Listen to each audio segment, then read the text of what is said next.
Yeah, Telly, how about you? Oh, I'm good. A friend of mine who I was out of contact with, who was living in a nursing home, Oh, passed away Mm. Friday morning. oh Iris no. Young. She was, she went to the Great Darshan, in 1969. Yeah. Um, at some point, she showed up. Uh, she's originally from New York. She showed up in Baltimore, where I was living, and she became part of the Baba group in Baltimore and then in Washington, D.C. as well. Mm, So over the years, off and on, we would get together. But anyway, she had some very difficult health issues, but technically COVID was the reason she passed, right, but it complicated by, other things. right. Yeah, I think yeah, I'm sorry to hear that. I'm sorry too. Yeah, Yeah, but she's out of suffering, and that's a good thing. right. Yeah. I think that when you're in a point when you're in a nursing home, to go quickly is a blessing for everybody. And my mother died in a nursing home, and I just have to tell you the story because it was so incredible. My mother had a roommate in their nursing home, and the woman was senile, but she was very much in love with God. Hmm. And so she would lie in her bed. Nobody ever came to see her. Nobody ever came to get her out of the bed. It was just so tragic, that this woman was lying in bed all day. And so she would have conversations with God, and she would have them out loud. And I would be sitting next to my mother, and we would usually not be talking very much. So I would be listening to this woman have these beautiful conversations with God, like profoundly touching conversations. And I thought, she could be really upset with God right now, but she's not. She's basically, but she was asking him why she was there and what did she do to deserve to be there, but she wasn't saying it in an accusatory way. She was more saying it in a, could you help me understand this kind of way? And I thought, that is just, it would bring me to tears. I'm sorry I didn't record it because they were so profound. Wow. And I remember thinking, I hope I have that kind of presence of mind and that kind of dialogue in my own heart with God. Yeah. And I'm suffering at that stage of my life, that I can have those conversations in such a gracious way. Yeah. And intimate too, it sounds like. Very intimate. Yeah, it was just, yeah. Yeah. I can't remember who said this, but it was somebody, famous in India, like a famous sacred person who, when they died, quickly, like they were murdered or they had an accident or something, and the last word they said was Ram. Mhm. And the curator of the story was saying, the more often you say God's name in your life, the more you will be able to remember to say it in moments like that, so that it will be the last, word on your lips when you die. I just thought, that's such a great reminder. Was that Gandhi? Didn't Gandhi? I think it was Gandhi. That's funny you said that. I He said believe he Ram said Ram. Yeah. Ram Yeah, when he yeah, died. yeah. Yeah, such a great reminder that we're preparing in some ways for our death. It's really kind of a lovely thought, I Mhm. think. Yeah. Maybe at those times things just get really distilled. I remember visiting Marguerite Poley, who was also in a nursing home um, at the end of her life. Are you familiar with Marguerite Poley? No, okay. Well, she um, lived in California, and she was one of three women who met with Baba on one of his visits to California. And there's a story about, I don't remember the story well, but about these three flowers. And she has a flower that was, I think, given to her. The other two women had flowers given to them. She's a horsewoman, and there's an article in Phyllis's Awakener, one of the Awakeners, about her. And big horsewoman. She learned to ride horses from her father. By the way, she was Swiss, but Swiss born. And so she learned to ride horses from her father. And then when she came to the United States, she rode in these Western shows called Cheyenne Days. That was her show that she was in. She was a performer. And I guess in the circus as well, because she would ride I forget what you call it, 1 foot on one horse, 1 foot on the other horse, and the horse goes running around in a circle and she's standing there. Yeah. This is this woman. And she was a big animal lover and she had lots and lots of cats. Anyway, at the end of her life, she was in this home, and I don't think many people came to visit her, but I was there. It was a, I'm living here in Asheville, and so I was visiting in California many summers ago, and I went to see her, and Gabriella Tall was there too. It was really nice, and we had heard from others that she liked to say, "I love Baba," so we were helping her, remind her, "I love Baba." But she also would like to say, "I love horses." So she said, "I love horses. I love Baba. I love horses." Oh, wow. Baba, it was very sweet. Yeah, because her life was so simple. She just lay in that bed. That is very sweet. Yeah. But there she was, taking Baba's name. I think I've seen her name Yeah. in the literature, but I didn't really know anything about her. Tonight's poetry, I don't know if you all read this, but it's us again bringing our favorite poems. And I'd like to jump in with a poem about death, since we're on that topic. I was sitting in the refectory one day, and there was a lovely English man whose name I don't remember. He was sitting there with his wife, and he was in his 80s, and he was just, he had these rosy cheeks, and he was just filled with joy. And we were talking about death and reincarnation. And I said something to the effect of, for whatever reason, I have this odd and lovely capacity to remember my past lives. I've been able to do it since I was a child. I have no idea why. And so I was sharing that with him, and he looked up and he goes, "Oh, you forgot to eat the fruits of forgetfulness." And I just thought that was such a great line that I said, can I have that line, and can I write I'm going to put it in a poem. So I came back the next day while we were having tea, and I read him this poem, and here it is. It's called "The Fruits of Forgetfulness." When offered the fruits of forgetfulness, we are all offered upon entrance. I declined, favoring instead the messy recognition of my past. Jaguar, hunter, queen, servant, motherless child. The ancient clock in our faces, repeating the story again and again. And love is the secret language that cracks the shell and invites God in, so that one day, perhaps, we may find ourselves traversing down the chute of our being to that persistent, holy place called oneness. Good. Nice. What did he say? He loved it. But I think I could have said anything and he would have loved it. He was just that kind of person, He was just that kind of human being. Yeah. Here's another, I'm doing the same thing I did last time, which is to read my own poetry. I hope that's okay. And then I'm gonna just pass the baton over to y'all, and y'all can read something. This is one I also wrote at the center. I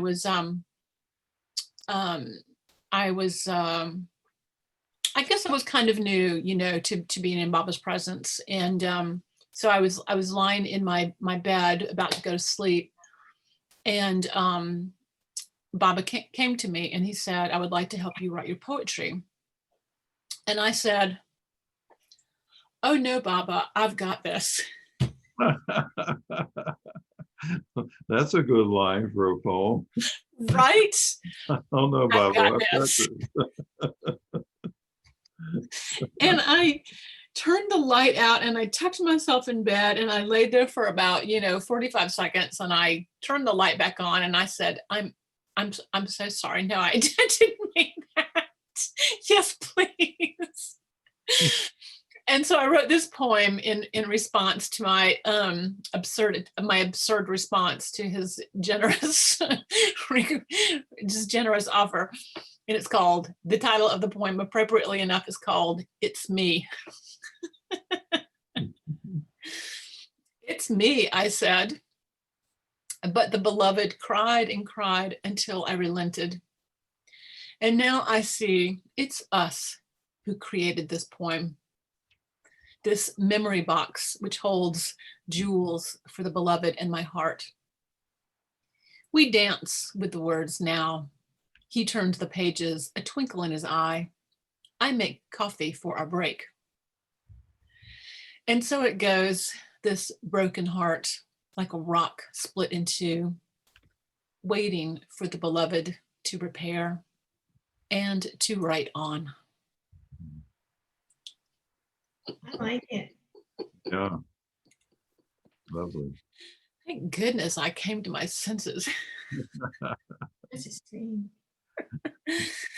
I'm going to read one more, and then I'm going to pass it over to someone who'd like to read. This is one I wrote. I think I also wrote this one at the center, actually. I was thinking about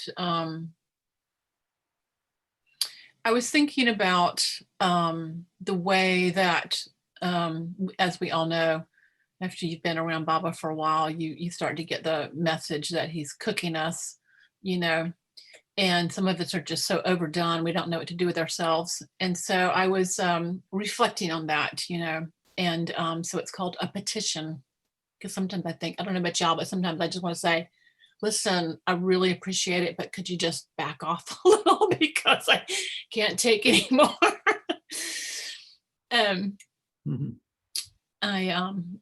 So anyway, this is a poem I wrote about that. I have often pondered your plan to test us until we are completely soaked in our tears and sweat. Your vision to temper us into swords of light must be perfect and wise. But at the moment, I cannot even find my sheath. The magnificent world you have created, completely drenched in grief and despair, has found unspeakable joy, ready to be birthed into 1,000 worlds sitting under my tongue. If I open my mouth, they will fly out uncensored and ignite a holy fire, transforming silent aching into moist, fertile brilliance.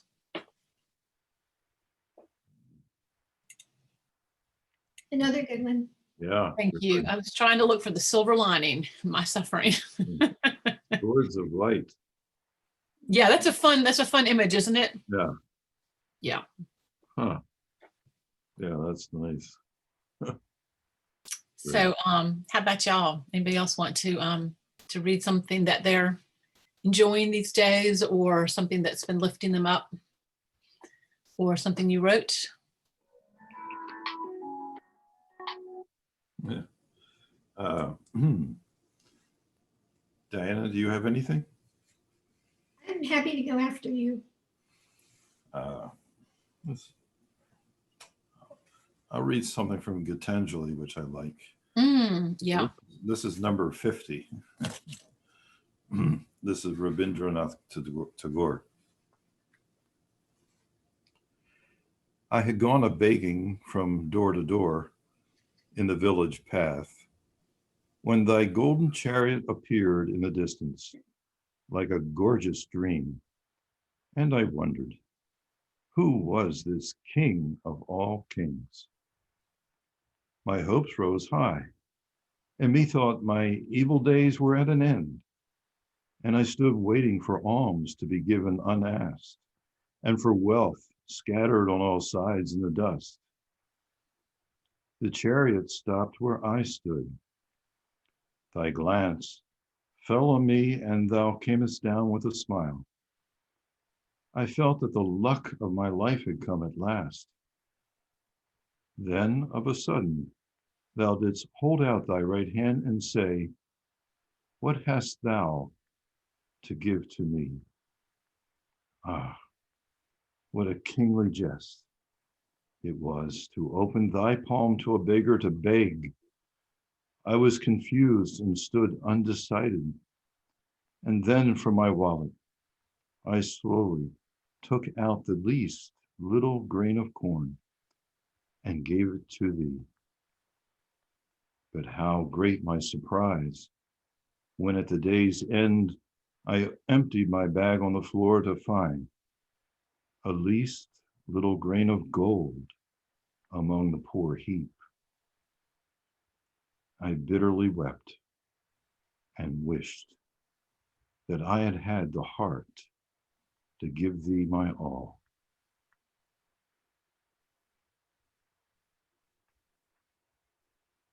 Mhm. His work has so much purity to it. Yeah. Yeah. Any more? Uh, I'll read a Rumi on the lighter scale of things. This is called Gnats Inside the Wind. Gnats is in Gnats, the little guys. Some gnats come from the grass to speak with Solomon. Oh, Solomon, you are the champion of the oppressed. You give justice to the little guys, and they don't get any littler than us. We are tiny metaphors for frailty. Can you defend us? Who has mistreated you?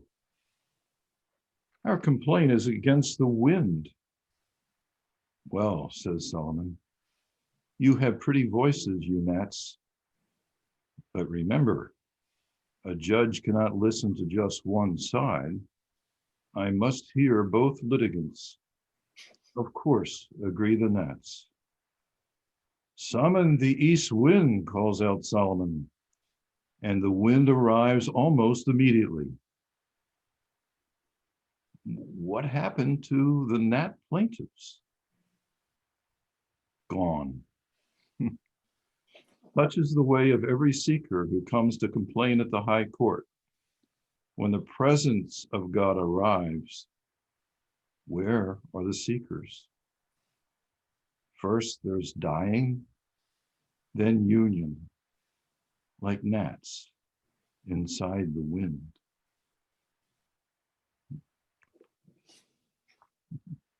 Wow. Yeah, good. How is it? I mean, just really, how is it he can write a poem about gnats in the wind and it be so profound? That is just, that is an incredible poem. That is an incredible poem.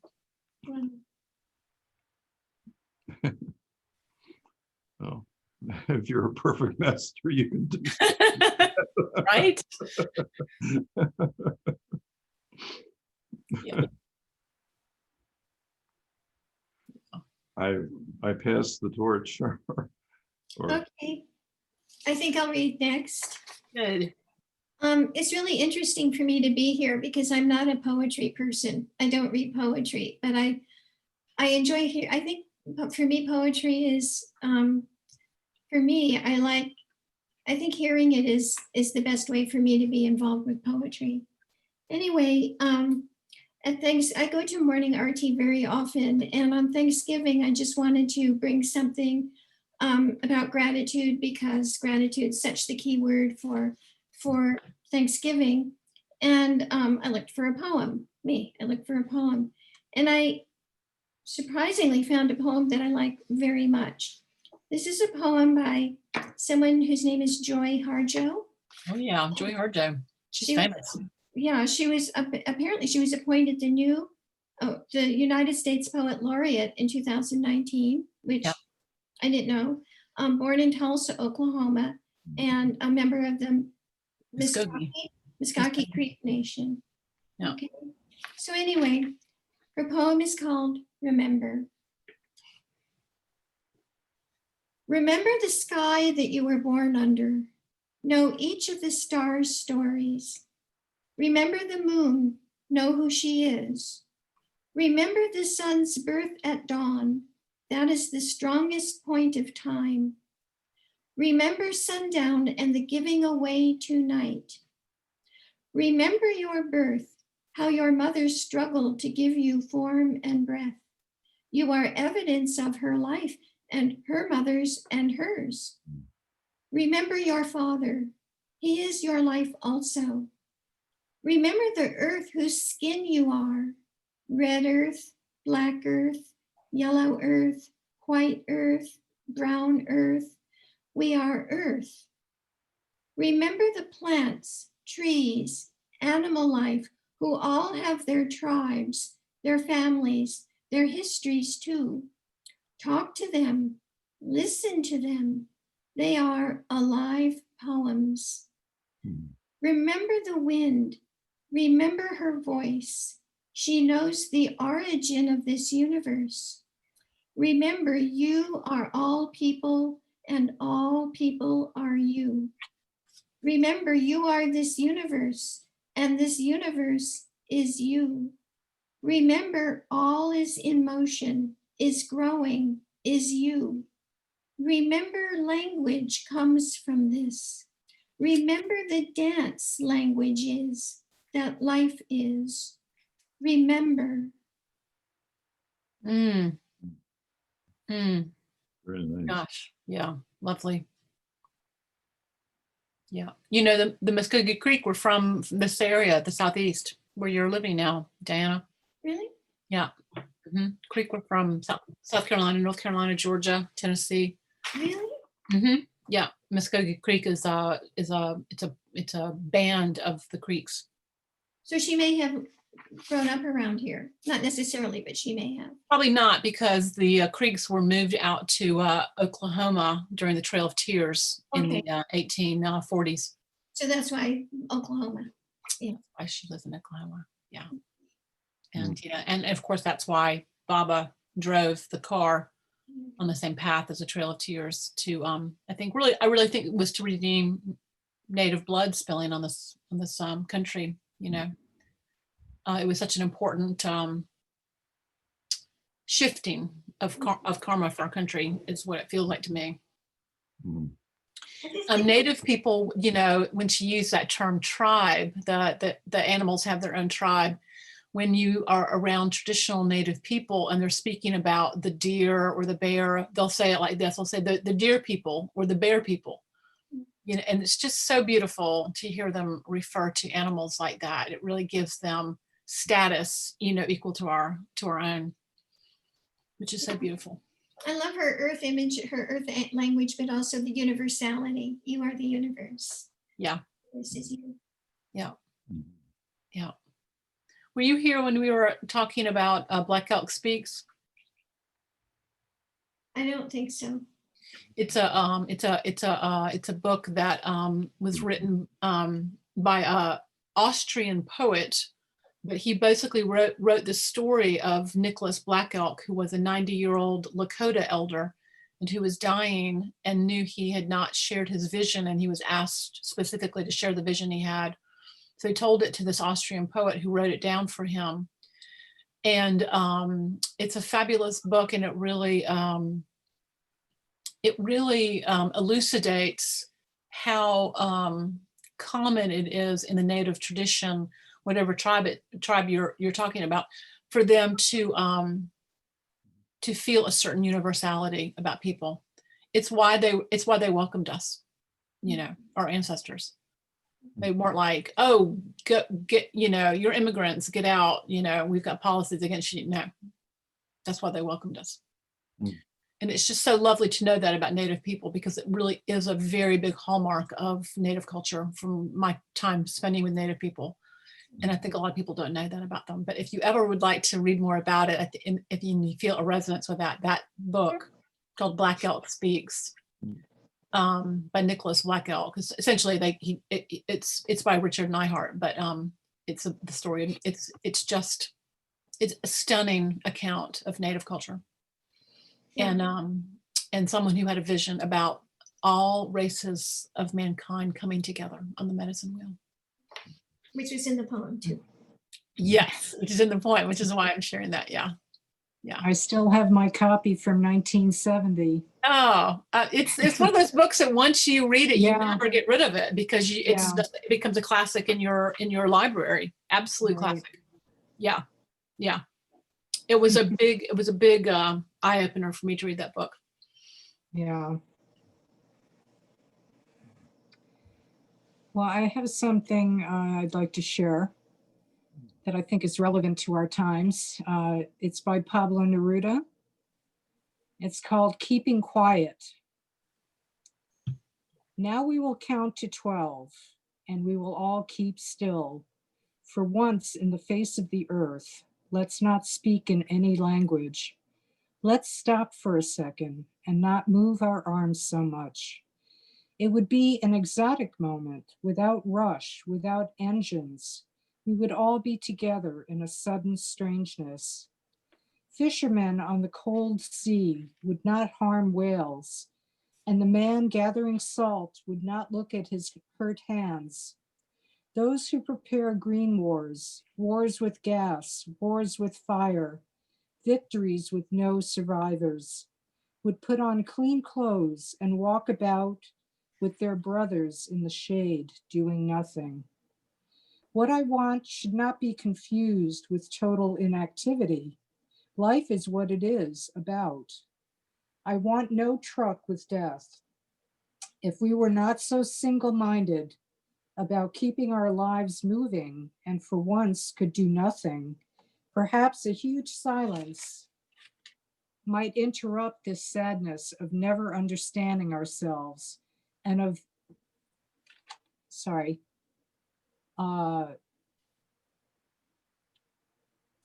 and one of threatening ourselves with death. Perhaps the earth can teach us as when everything seems dead and later proves to be alive. Now I'll count up to 12 and you keep quiet and I will go. Mm. Wow. Does anyone need to hear that again? Is that a translation from Spanish? Yeah, Finish. Yeah. yeah. Well done. I could hear it. Actually, Portuguese, I Oh, think. Portuguese. Really? Yeah. Would you like to hear it again? I could be wrong. I actually would like to hear it again. If you could read it, Connie, just a little bit more slowly. It's a lot to take in, and I'd really like to savor that if that's a possibility. Sure. Okay, keeping quiet.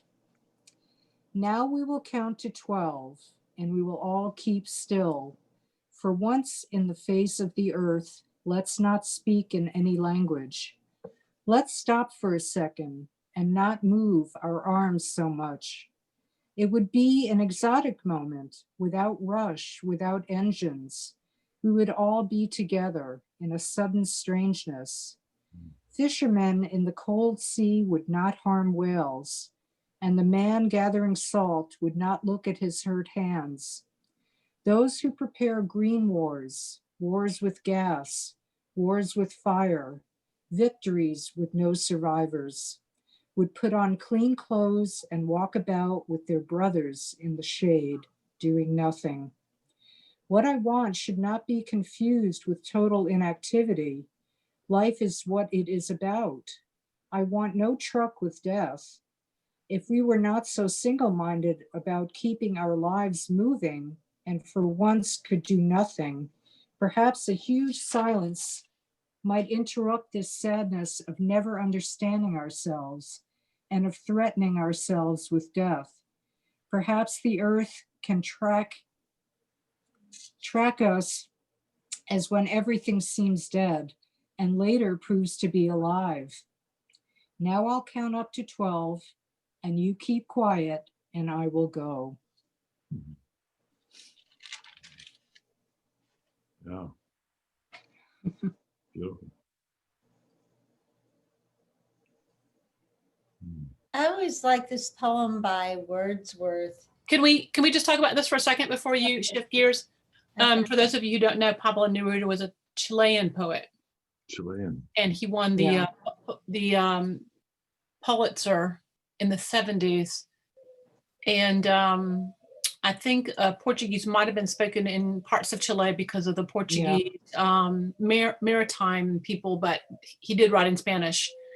And in his lifetime, he went into hiding like Hafez because a dictator took over Chile and was murdering lots of people. And Pablo Neruda was not only a poet, but he was also involved in politics in Chile. And so there was a bounty on his head from that dictator who managed to kill several hundreds of thousands of people. And it was Pope Francis, who before he became the Pope was the head of a monastery in Chile, and smuggled several hundreds of people in his monastery to save their lives from that dictator. Wow. So just to tell you a little background about Pablo Neruda. Yeah. You know, He's it's also, sorry, I was You- just going to say that he's also known for his beautiful love poetry. Yes, That's what he's mostly known for. absolutely what Yeah. he's mostly known for. Absolutely. Yeah. Yeah. And I love the way he combines them. That's such a great thing to be able to combine, that romantic sense of life and also the struggle that he saw people go through. To combine them, to me, is very powerful. Yeah. Yeah. if I remember correctly, there was a Netflix drama movie Yes. about him. There have actually been 2 movies about his life. One of them was called Neruda, and it just came out 2 years ago. It is fabulous if you get a chance to see it. Is It's his a wife? documentary? What? The documentary? No, but It's a docudrama Documentary. about his life. his wife was very prominent. I mean, was she also? There was something about his wife. I remember. Oh, I that think- I don't know. I That I remember- don't know. I'll look it up. Both the documentaries about him are very worthwhile seeing. They're quite poetic, actually. That I would say, those documentaries, whoever did them. Thank you for bringing that, Yeah. Connie. Mhm. Thank you. Actually, a fan of Pablo Neruda. It's been a synchronistic thing the past couple of weeks. His name just keeps popping up. Interesting. Yeah, he had a I- big impact on a lot of people. Yeah. Well, I had a book club meeting on Zoom this morning, and we were choosing our selections for next year. And at the end of it, we were sharing poetry. So I shared that. And so his name just keeps coming up. Yeah, he's a good one.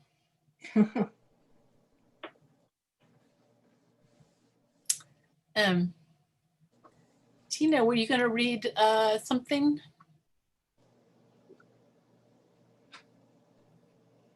I was going to read some Wordsworth. This is Ode of Intimations on Immortality. But now I lost the place where I was going to pick it up because it's very long. Just give me a minute. Okay.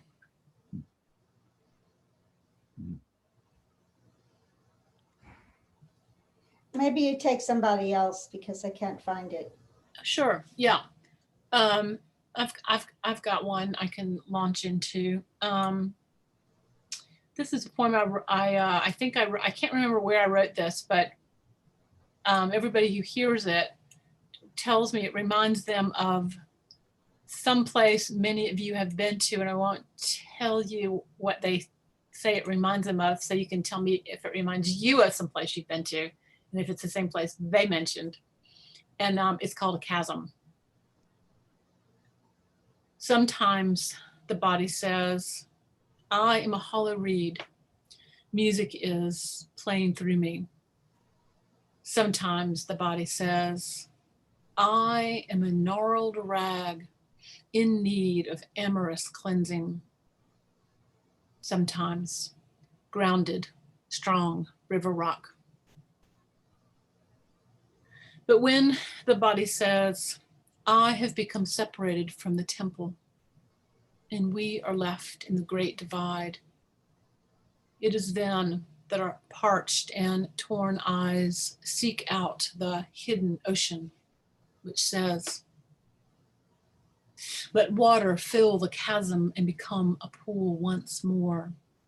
Let the rag unfurl its desperate and desecrated tangle and receive 1,000 falling stars. Let music have its way again and absorb the fragrance of love. Ears to sky, knees to ground, head to stone, hand to heart. We bow to that eternal one who stands like a guardian over what we abandon daily. And when the body says,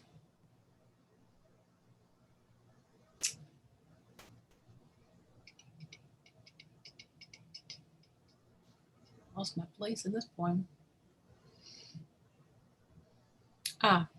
Music, a choir. I'm going to back up. The stone becomes ground, the rag a banner, the chasm a bridge, strewn with those fragrant flowers over which we return to ourselves. Oh, I'm sorry, I was trying to do this by memory and I haven't recited poetry in so long. Ear to sky, knees to ground, head to stone, hand to heart. We bow to that eternal one who stands like a guardian over what we abandon daily. And when the body says, I know nothing but longing at the gate, the stone becomes ground, the rag a banner, the chasm a bridge, strewn with those fragrant flowers over which we return to ourselves. Music, a choir, freedom, an epitaph, the pool, an ocean, abandoning what we love no more.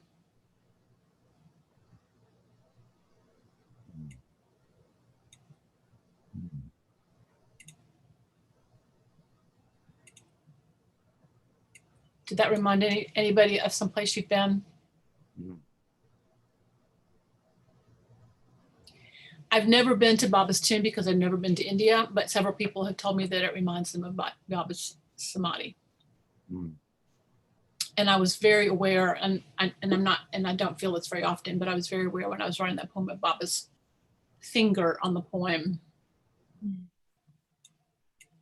Can you share that poem? Like- Absolutely, yeah. I've got your email. Yeah, I'd like to see that again. Yeah. Who wrote that? Did you find it, Tina? Yeah, I did find it. But I'm just not really sure where to start, but I'll pick a place. Though inland far we be, our souls have sight of that immortal sea which brought us hither, can in a moment travel thither, and see the children sport upon the shore, and hear the mighty waters rolling evermore. Then sing ye birds, sing ye joyous song, and let the young lambs bound as to the tabor sound. We in thought will join your throng, ye that pipe and ye that play, ye that through your hearts today feel the gladness of the May. What though the radiance which was once so bright be now taken from my sight, though nothing can bring back the hour of splendor in the grass, of glory in the flower, we will grieve not, and rather find strength in what remains behind, in the primal sympathy, which having been must ever be, in the soothing thoughts of spring out of human, and the soothing thoughts that spring out of human suffering, in the faith that looks through death, in years that bring the philosophic mind. And O ye fountains, meadows, hills, and groves, forebode not any severing of our loves, yet in my heart of hearts I feel your might. I have relinquished one delight, to live beneath your more habitual sway. I love the brooks which down their channels fret, even more than when I tripped as lightly as they. The innocent brightness of a newborn day is lovely yet. The clouds that gather round the setting sun do take a sober coloring from an eye, that have kept watch o'er man's mortality. Another race hath been, and other palms are won, thanks to the human heart by which we live, thanks to its tenderness, its joys and fears. To the meanest flower, to me, the meanest flower that blows can give thoughts that do often lie too deep for tears. And Wordsworth believed in, he was believed in God and nature. Mm. So he was celebrating that. It's a very long poem. I like that line about splendor. No, nothing can bring back the hour of splendor in the grass, of glory in the flower. That used to be one of my favorite movies, Splendor in the Grass. Yeah, Hmm. yeah, really, that stuck out for me too, Splendor in the Grass. Yeah, Didn't realize it came from him. yeah, Wordsworth, Ode to on Immortality. Oh God, Ode on Intimations of Immortality or Yeah, immortality. Intimations of Immortality from Recollections of Early Childhood. Hmm. Hmm. Even if you can't follow him, there's so many lovely phrases that he Yeah, yeah. says that you can just sort of immerse your, like a tea bag, just immerse yourself in the beauty of the language. Yeah, If you got the whole poem, you get the gist of it. But Right. I didn't want to read it. It's too long. Yeah. Yeah. That thought what you read was a good amount. Yeah. Thank you for sharing that. Connie, do you by chance have the name of the translator of that Pablo Neruda poem that you read? I'd have to look it up. I don't know at the moment. Oh yeah, just if it's handy and easy, I'd love to know who the translator was. I thought it was a very good translation. I'm always looking at good translations of Pablo Neruda. I can email you after I do the research. Thank you. I'll put my let's see now. I'll put my email address up here. I can figure out how to move from private to. I'm still learning how to do all the things in Zoom. Yeah, here it is.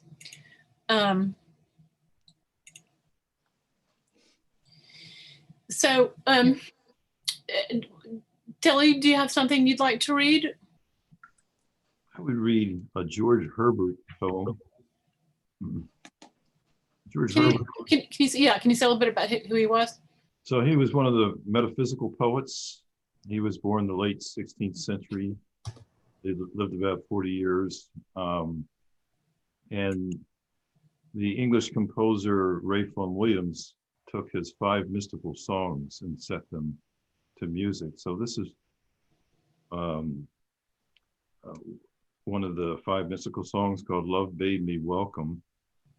Actually, Phyllis Ott wrote a book and she used that title for the title of the book. It's a great title.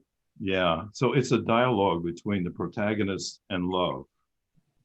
And so it goes back and forth. And of course it's a song, but I'm just gonna read it. And I think it's pretty clear whose voice is speaking. Let me see. If I can get my hands on it.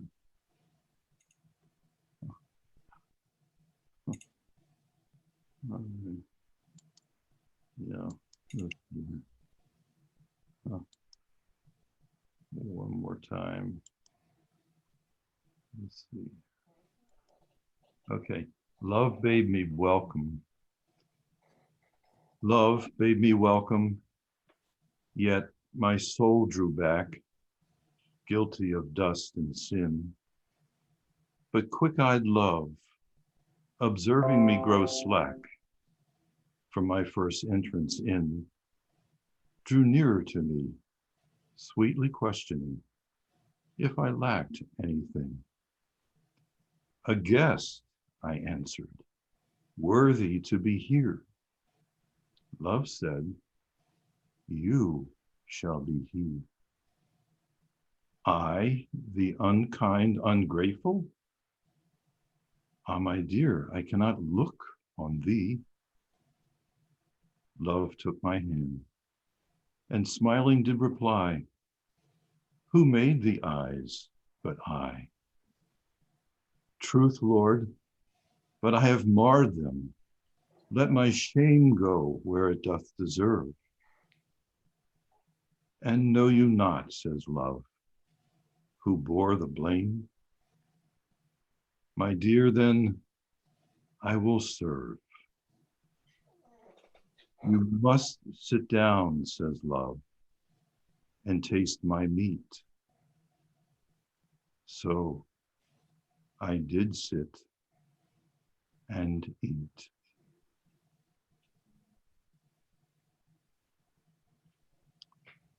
So that is Love Bade Me Welcome. And let me just read one more. It's the next song called The Call. Come my way, my truth, my life, such a way as gives us breath, such a truth as ends all strife, such a life as killeth death. Come my light, my feast, my strength, such a light as shows a feast, such a feast as mends in length, such a strength as makes his guest. Come, my joy, my love, my heart, such a joy as none can move, such a love as none can part, such a heart as joys in love. Mm, So that is beautiful. George Herbert. Really beautiful. Thank you. Mm, Yeah. I haven't heard his work in a long time. It's nice to hear it again. It's worth listening to that music, how Vaughan Williams said all that to music. Mm. It's a beautiful, you know, he's a wonderful poet, composer, so. Was it just me, or did you hear a lot of passion in that? Yeah, Oh, yeah. absolutely. Yeah. It's nice to have this group where we read poetry and listen to beautiful language. It's rather uplifting, I think. Yeah, it really is. I had a great day, but I have to tell you, I couldn't wait to get back from the grocery store and come and hear poetry with you all. I was really looking forward to it. Yeah. And I thought that's Idea you had. what? It's a great idea. Yeah. Yeah, I'm grateful. I don't remember. Baba asked me to do it. Honestly, I was like, really? Okay. I didn't think there would be a real interest in it. So it always remains a small group, but I hear a lot of good things from people, the few people who do come, that it's meaningful, and I'm so glad. We're in a small group and it feels very intimate, but I would guess you've been to much larger poetry gatherings. Does it still feel intimate when there are very large gatherings? It depends. It really can feel intimate. I don't normally do any Zoom things with poetry. I'm not really that interested in Zoom things with poetry. So this is kind of a rarity, but I perform poetry around the Southeast, and I've performed to some large audiences. And I think it's like when you're in a music hall, and the music is it kind of grabs everybody, and you're all there together. It feels very intimate. And so I have had that experience many times with poetry. It's why I do it. It's why I do poetry. I just think it has such a unique quality to reach people in ways that music and only a few other things can do. And yeah, it's a good question. Yeah. I'm sort of, I did a tour across country. I started actually in Washington, D.C. with Alma, the Hugging Saint, which was such a great experience. And then I went to Harbin's Hot Springs in California. If you've ever been there, it's kind of an infamous place. And I was shocked at how many people, like, nobody knows who I am. I'm a completely unknown poet. So I was traveling with a musician. So we were really just at the generosity of people who wanted to host house concerts for us in small gatherings, in Sufi gatherings, and at churches and yoga studios. And I was just shocked at the amount of response we got from people, and it really helped me to understand how much we need poetry right now. Mm. Yeah. I mean, then I did it 7 years ago. Like today, I think we need it even more than we did 7 years ago, and we weren't going through, you know, some of the things we're going through now. Mhm. The word poetry, by the way, comes from the word which means to turn. Hmm. And it's really, you know, I think it invokes the word poetry's origin, really invokes this idea that we're not speaking in a linear fashion, Mhm. as in prose, like the way that we would speak or read a novel, but that we're writing in a way that is really returns us to ourselves. And it reminds me of the origin word for the word religion, which is religio. And that word means to return to ourselves, to return. Hmm. Yeah, I think it's why so many spiritual teachers go to poetry, you know. I've got to take off. Okay, yeah, it's 8 o'clock. Yeah. Okay, thank you, Tracy. Thank you, everybody. you. Jay Thank Baba, you. I hope your week is blessed, and I look forward to seeing you again. Okay. Thank you. Jay Baba. Thank you. Bye. Bye. Thank you, everybody.